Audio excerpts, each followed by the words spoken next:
Bonjour Chris, félicitations pour ton contrat. Merci.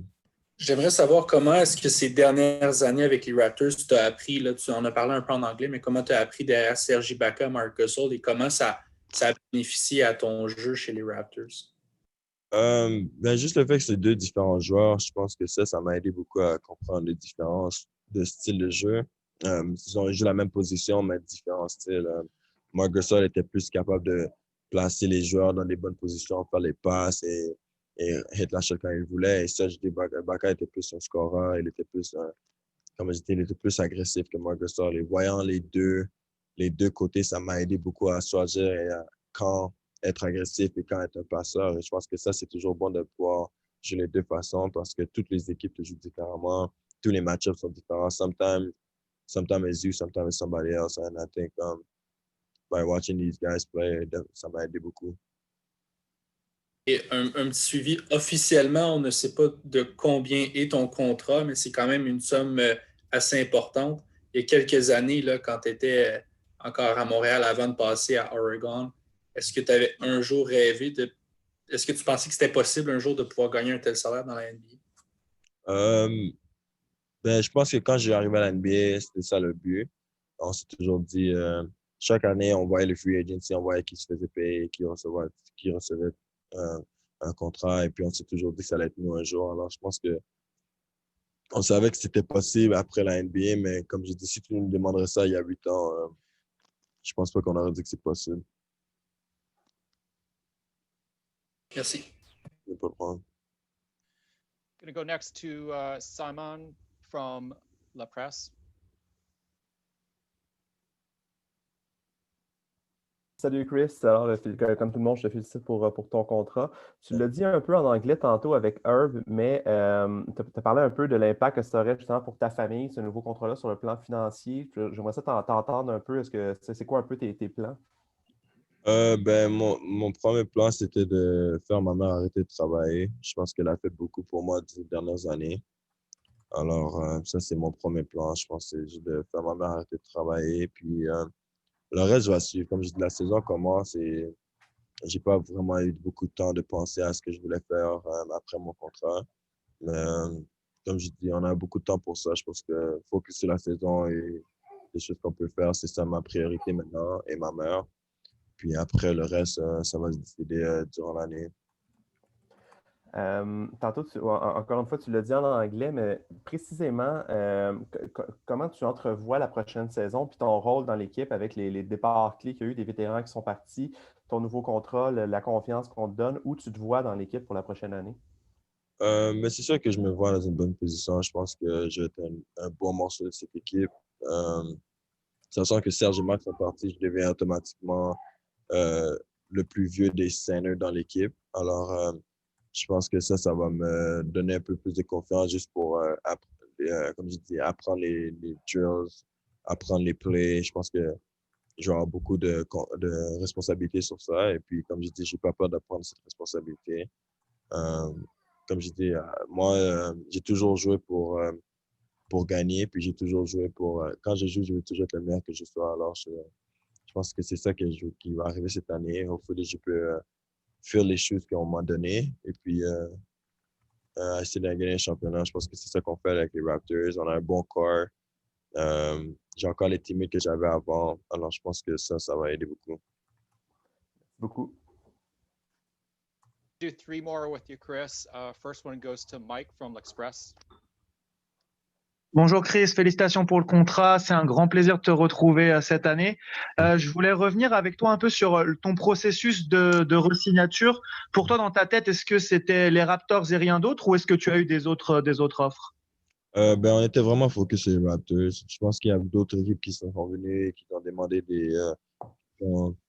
qu'ils avaient des offres, mais Toronto, c'était vraiment une équipe qu'on voulait être avec.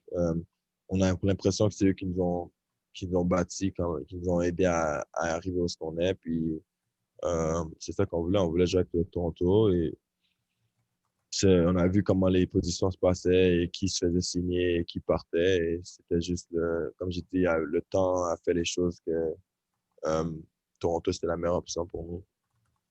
Parfait. Et pour finir, qu'est-ce que tu penses des signatures justement des joueurs qui vont t'accompagner dans le secteur intérieur? Est-ce que tu vois une complémentarité avec eux? Ouais, comme j'ai dit, one thing good à propos de Toronto, c'est que c'est un système, c'est un bon système, c'est une bonne équipe, c'est une bonne organisation. Alors, peu importe quel joueur que tu amènes ici, usually, quand ils vont chercher les joueurs, c'est des gars qui ont l'identité de l'équipe. Et comme j'ai dit, Bain, Lane, Flynn, euh, Jalen, je pense que tous ces gars-là, ils ont, euh, ils ont l'identité de les Raptors. Et maintenant, il faut juste ajuster. Comme j'ai dit, tout prendre l'ajustement, mais je pense que c'est très possible à faire. Et non, moi, comme j'ai dit, je pense que les morceaux qu'on a eu vont vraiment nous aider cette année. Très bien. Merci beaucoup, Chris. Ça va prendre. Going to go next to Kevin from 91.9 FM. Salut Chris, premièrement, félicitations pour ton contrat. Je voulais savoir, Karim Mané, c'est le dernier Montréalais à avoir pas été repêché dans la NBA, puis finalement, il a signé un contrat avec le Magic d'Orlando. Toi qui as vécu cette situation-là, puis qui vient de signer un gros contrat dans la NBA, qu'est-ce que tu peux lui donner comme conseil? Je pense que le draft, c'est overrated, là. Le monde, il y a, tous les années, on a vu plein de drafts numéro 1 qui sont plus dans la ligue maintenant. On a vu plein de drafts des gars qui ont été draftés comme Fred, qui maintenant ils signent des gros contrats. Alors, je pense que euh, s'il est capable de réaliser que le draft, c'était juste une soirée out of 10 000 qu'il peut avoir, s'il est capable de penser comme ça et savoir que juste avoir eu un contrat avec les Magic, c'est la preuve qu'il y a du monde qui pense que tu peux jouer. Euh, il doit prendre cette force-là et puis essayer de devenir meilleur. Et puis, comme j'ai dit, il a un talent. Et la NBA l'a vu, c'est pour ça qu'il a fait une équipe maintenant.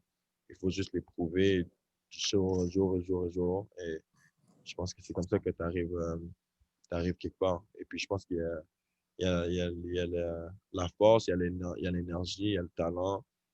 Je pense que c'est vraiment possible pour lui.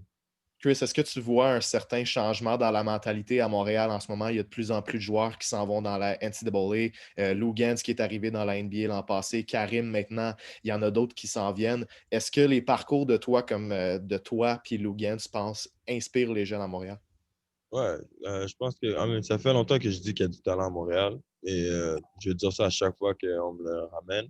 Parce que je l'ai vu. Quand je jouais là-bas, les gens de mon âge, que maintenant ils ont comme 30, 31, ils étaient tous talentueux. C'est juste qu'ils n'ont pas eu l'opportunité que j'ai eue. Et je pense que le fait que maintenant on a plus de jeunes, eux, leur porte est plus grande que la porte que nous on avait. Et je pense qu'il y a un bright future qui s'en vient. Je pense qu'il y a beaucoup de jeunes de Montréal qui vont venir maintenant. Et ça se peut on les voit comme des underdogs, mais comme j'ai dit, le talent est là, puis il faut juste l'opportunité maintenant.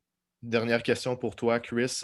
Tu as vécu des moments difficiles à Montréal avant de venir dans la NBA, puis évidemment, ça fait quelques années que tu es dans la ligue puis que tu as réussi ton but. Mais maintenant, de signer ce gros contrat-là, un peu de te souvenir de ce que tu as vécu avant de t'y rendre, est-ce que ça te fait un certain sentiment spécial puis de réaliser à quel point tu viens de loin? Ouais, c'est sûr.